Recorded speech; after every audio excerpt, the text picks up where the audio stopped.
everyone, welcome back to Michelle Reads and Vlogs and Merry Christmas! Today is Wednesday the 27th of December, so we are well into Christmas here. A couple of things before I suppose it's a Christmas chat video. So the weather here is awful. I have no idea if you're going to be able to hear the rain and the wind in the background.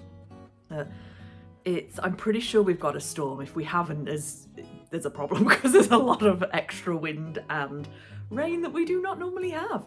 And the other thing today is it is just not gotten light at all. I was going to film this video today, I'd always planned it, and I was like, it's really dark, so I've got lamps on, and it is the middle of the day, so it should be light. It's not. Yeah, that's just the UK for you in winter. So other things, my hair is a little bit fluffy and a mess because one of my fence panels came down, so I've just been out with the neighbour trying to put it kind of in place enough so that the dogs don't run into their garden when we let them out to go to the toilet. But yeah, we can't put it back up because the weather's just so bad. So yeah, I've been outside for a while trying to sort that. So yeah, that's kind of the situation that we are in. So let's talk about Christmas itself and kind of where I've been. So I have been a little bit MIA for the past few weeks. I know I've done a few unboxing videos which were not very heavily edited, but I don't think anyone's really minded about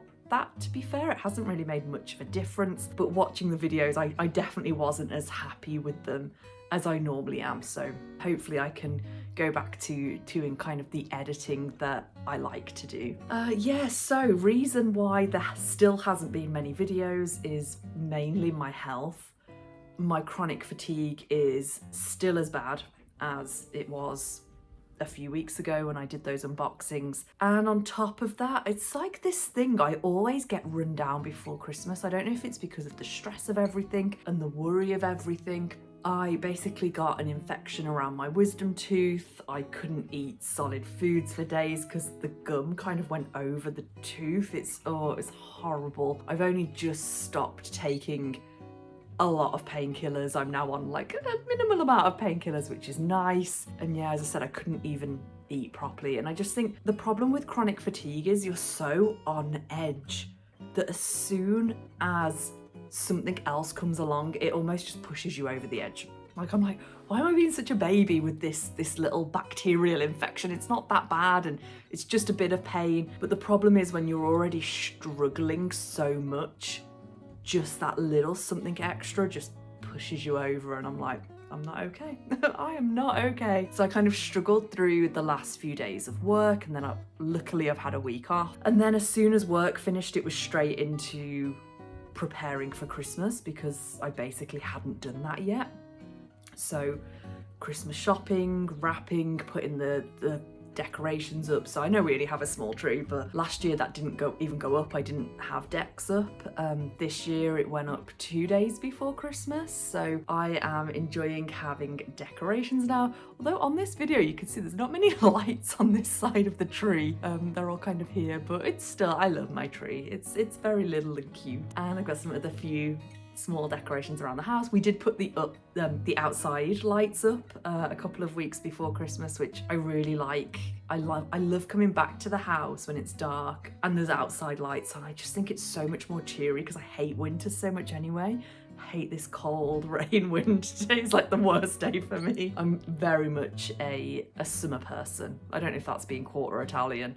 I definitely have Mediterranean blood. Like, give me summer any day. I do not like being cold. Yeah, so kind of leading up to Christmas, that was a lot of what was kind of at the forefront and that I was dealing with, and I still felt like I was pushing through a lot. And then kind of the day before Christmas Day, the pain in my mouth eased a little bit. I could start to eat properly again, which was nice. And Christmas Day was really nice. We had a really nice, I was about to say really nice morning. We had a really nice whole of the day.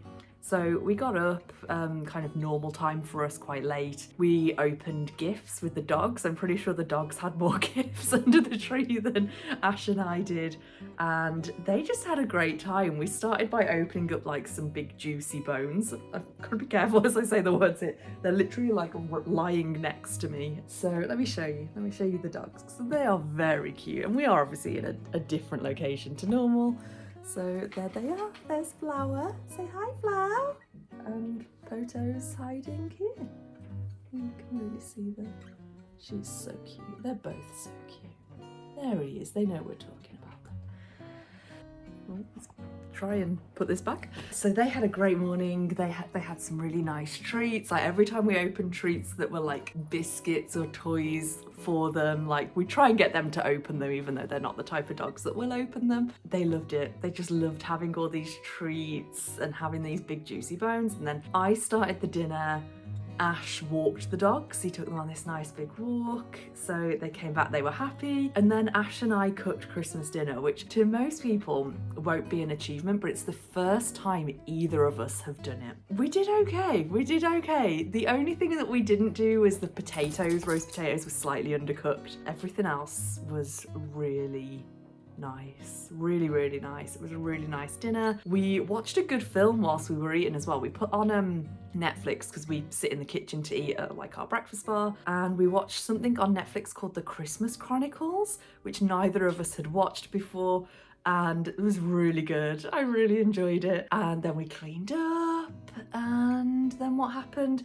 I guess we had a cup of tea before then going over to Ash's parents' house, where Ash's child from a previous relationship was being dropped off, so we got to see him open all his gifts there, all of his gifts from us, all of his gifts from his grandparents and this side of the family. Ash's brother and sister-in-law were there with their little one who's almost 2 and is absolutely adorable. It was just a really nice few hours of opening presents and being together, and I don't know, it just felt fully like that's what Christmas is all about. So it was really nice. I then came back and had a massive piece of chocolate Yule log because we've got like the biggest chocolate cake in the world that Ash insisted on buying, even though I was like, we don't need this, we can have the smaller one. And he's like, I'll pay for it. And yeah, it was really good, but I don't know if we're gonna finish this chocolate cake. It's massive. And kind of like rounded off the day very nicely. Then yesterday would have been Boxing Day. I have to think about this. It's that time of the year where everyone's like, what day is it? So yesterday was Boxing Day and I walked the dogs in the morning, which is nice because of my chronic fatigue. I've actually not walked the dogs on my own in probably over a month at this point. I've been out when Ash has walked them a couple of times and like he's had the leads because obviously they're huskies, so they pull, and I just kind of walked along with him. Other than that, it's just been Ash walking them, the dog walker or walkers walking them. I've took them to off-lead fields a few times, which is nice, and obviously that's a lot less pressure on me and my body. Yeah, so yesterday was the first time I physically walked them in a while, and it's good because it makes me feel so sad. Like when you have these high energy dogs, like I got Poto as a puppy to run with. Like at that point I was a runner, this was 6 years ago, and I was like, what dogs can run? And you know, I looked at breeds, and huskies like to run up to half marathon kind of distance. So I was like, oh, brilliant, great. Yeah, and then obviously now I can't even walk them sometimes, never mind run. So I do feel a lot of guilt over that. So it was really nice to walk them yesterday. I'm currently waiting for it to stop raining. The weather app says that it's meant to stop raining at some time around 3 or 4 p.m. I just went to look at my phone. I'm filming on my phone. I have no idea what time it is. Yes, that I can take them on a short walk today. I'm amazed I've said that word, walk, so many times, and neither of them have moved or anything, which is really good. So yeah, yesterday, so we did that, and I think I just had one of those days where I did nothing. Or maybe I did things, but nothing was planned, so I just did things as they came up. It was 100% what I needed. I've needed one of those days for so long. Still got a few more days off work, I think until Saturday, and then a lot of my students don't want to start back until kind of into January, so I'm lucky that work is going to be light for the next week or two, which I think is really going to help me kind of look after myself, prioritise my health. Yeah, just doing the things that I need to do to live, to be a human being, so that's good. Yeah, so today is another kind of just get on with it day, you know, kind of chilled, but doing more stuff, including getting back to this. The other thing I wanted to share with you guys is, I can't believe I just said you guys again. This is such a thing, like for years I haven't called anyone guys, and I keep doing it to the camera and I'm like, what is wrong with me? This is not me as a person. Yeah, I wanted to share the books that I got for Christmas. I got 7 books for Christmas, which is amazing, and I did not see coming at all. I thought I might get 1 or 2, but 7 is quite a few, so I thought I'd share them. So, firstly, we've got the books that I got off Ash. So I opened these in the morning, and the first one that I opened was All That's Left in the World by Erik J. Brown, I think. That's quite cool because it's on the license plate of the car. License plate, that's a very American thing. The registration plate? What do we even call it in the UK? I don't know. I think we call it a registration, no, license plate. I think it's the same. Anyway, I'm digressing. So this is a book that I've not seen much about. I've seen Beth on Books Nest, Beth Bartholomew, talk about this. I think it's a YA end of the world kind of dystopian. So Jamie and Andrew are strangers, and 2 of the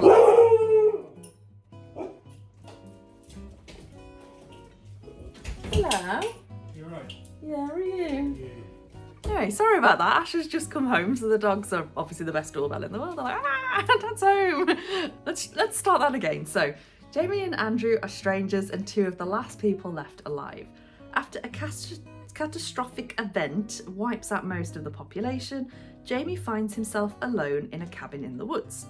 He's learned to fear other desperate survivors, but when he meets the injured Andrew, Jamie is compelled to help. As they step out into this strange new world together, their friendship begins to feel like something more. Jamie and Andrew are hoping for safety, for shelter, for community, but ahead of them is a perilous journey through a world torn apart. They don't know what they'll find out there, but they may just find each other. Oh, so it's a love story. It's an end of the world love story. I don't know if Jamie and Andrew are both males.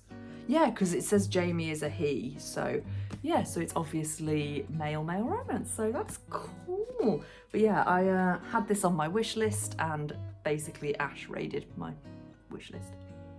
So looking forward to that one.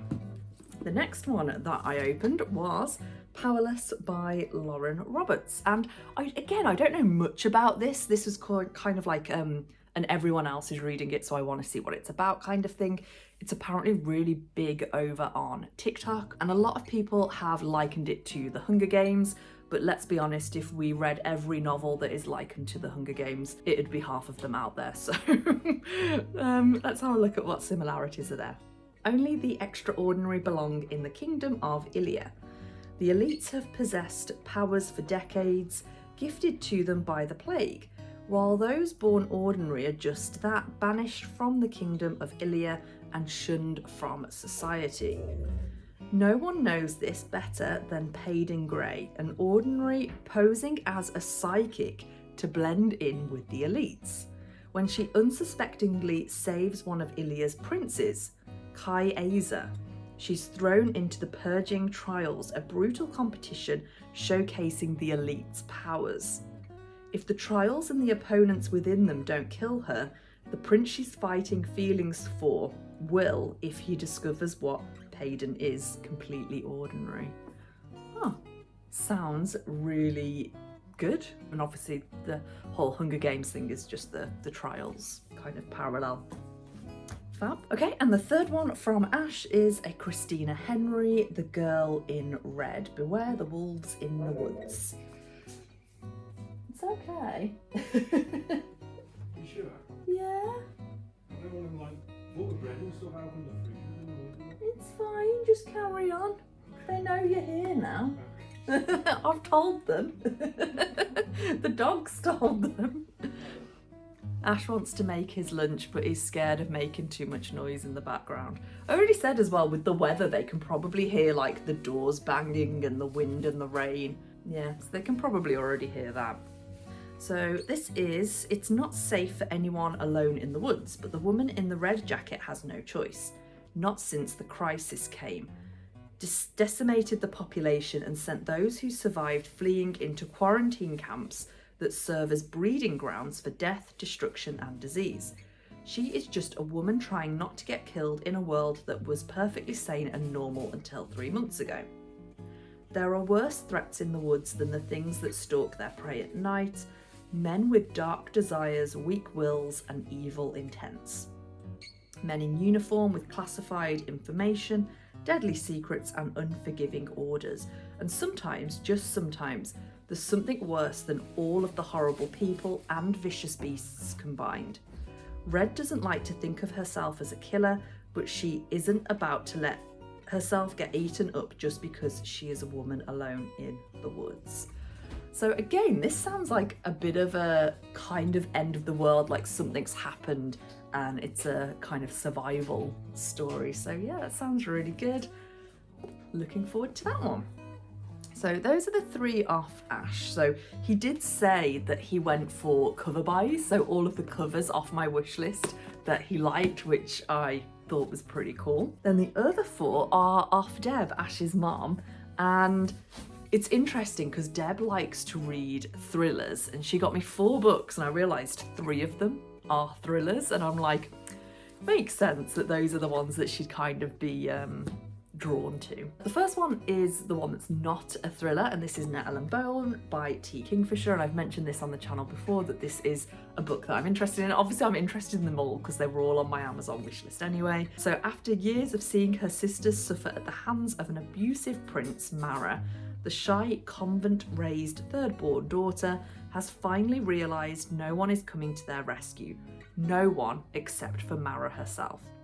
Seeking help from a powerful grave witch, Mara is offered the tools to kill a prince if she can complete 3 impossible tasks.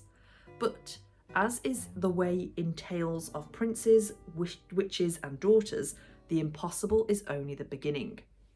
On her quest, Mara is joined by the grave witch, a reluctant fairy godmother, a strapping former knight, and a chicken possessed by a demon.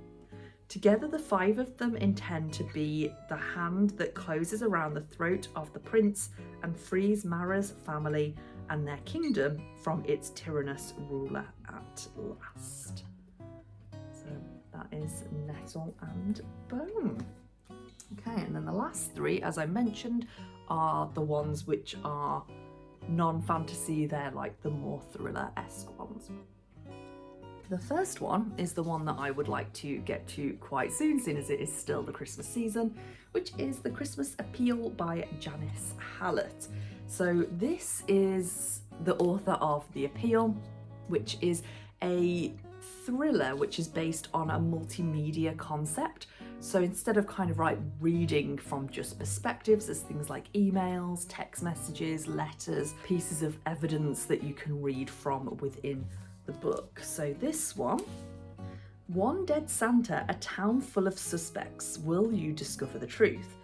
Christmas in Lower Lockwood and the Fairway Players are busy rehearsing their festive pantomime, Jack and the Beanstalk, to raise money for the church roof appeal. But despite the season, goodwill is distinctly lacking amongst the amateur dramatics enthusiasts. Struggling to speak now. Sarah Jane is fending off threats to her new position as chair. The fiberglass beanstalk may be full of asbestos, and someone is intent on ruining the panto before the curtain goes up. There's also the matter of the dead body. Who could possibly have had the victim on their naughty list? Join lawyers Femi and Charlotte as they read the round robins, examine the emails and pore over the police transcripts. Will you discover the truth before they do? And will the show go on? I just want to show you this book because the end pages are really cool. So yeah, I've still got a stack of Christmas books that I've just not read because of not being well before Christmas. I just haven't been in much of a reading mood. But yeah, I still want to get a couple of Christmas books read kind of in this period between Christmas and New Year's. So the next one is another book that I've not heard much about. I must have heard somebody talk about this once and I just added it to my wish list, and that is 3 Hours by Rosamund Lupton. So in rural Somerset, in the middle of a blizzard, the unthinkable happens. A school is under siege. Pupils and teachers barricade themselves into classrooms, the library, the theatre. The headmaster lies wounded in the library, unable to help his trapped students and staff. Outside, a police psychiatrist must identify the gunman, while parents gather desperate for news. In 3 intense hours, all must find the courage to stand up to evil and save the people they love. So it sounds like it's going to be quite fast paced because there's going to be a lot in a very short period of time in this book, but it does sound right up my alley. And then the last one that I got is Alice Feeney, Good Bad Girl. 3 suspects, 2 murders, 1 victim. Let's have a look at this one. 20 years after a baby is stolen, a woman is murdered in a care home. The 2 crimes are somehow linked, and a good bad girl may be the key to discovering the truth. Edith may have been tricked into a nursing home, but at 80 years young, she's planning her escape. Patience works there, cleaning up mess and bonding with Edith, a kindred spirit. But Patience is lying to Edith about almost everything. Edith's own daughter Cleo won't speak to her, and someone new is about to knock on Cleo's door, ... and their intentions aren't good. With every reason to distrust one another, the women must solve a mystery with 3 suspects, 2 murders and 1 victim. If they do, they might just find out what happened to the baby who disappeared, the mother who lost her, and the connections that bind them. Oh, it sounds so good. When I read all these synopses, it really makes me want to pick up each and every book. But as I said, I'm kind of struggling with my reading at the moment. I did finish the audiobook I was listening to, I think yesterday, which was A Christmas Carol, the one on Audible, which is read by, what's his name? No, it's completely gone. British actor. Quite partial, though a lot of them are. Anyway, so I finished listening to a Christmas Carol on Audible. I did start Bookshops and Bonedust, Bonedust, about a week ago, and I was really getting into it, and as I said, I've just kind of stopped reading, so that's a bit of a shame. I need to pick that one back up. I've started listening to the audiobook of the 6th Red Rising book. I can't even tell you what the name of it is, maybe Lightbringer? Yeah, because the last one was Dark Age. Devoured Dark Age, I'll talk about this all in my end of the month wrap up. But yeah, so I've still got Lightbringer on the go, and I'm reading an e-arc on NetGalley of The City of Stardust by Georgia Summers. I'm almost up to halfway through that, so lots of kind of different books going on, but I need to get back into the mindset of reading, and I'm hoping that as I just kind of relax a little bit more and just have a little bit more me time, that will come a bit more naturally. So that's kind of my Christmas update. To me, Christmas still lasts for the next few days. I was brought up Catholic, so we kind of believe that Christmas starts on Christmas Day and then it lasts through. So I pretty much celebrate until just past New Year's, and then things get back to normal. So as I said, kind of the idea of reading Christmas books doesn't faze me, and yeah, I'm just gonna keep carrying on with it. I'm gonna guess that Ash is eating something that the dog wants to eat, if you can hear them in the background. So that might be a good point to say goodbye. So please let me know if you have all had a good Christmas and what you've been up to. Let's chat. And I just hope that you're all well, everyone's safe and happy, and has also had a lovely Christmas. And I'll see you all next time. Bye.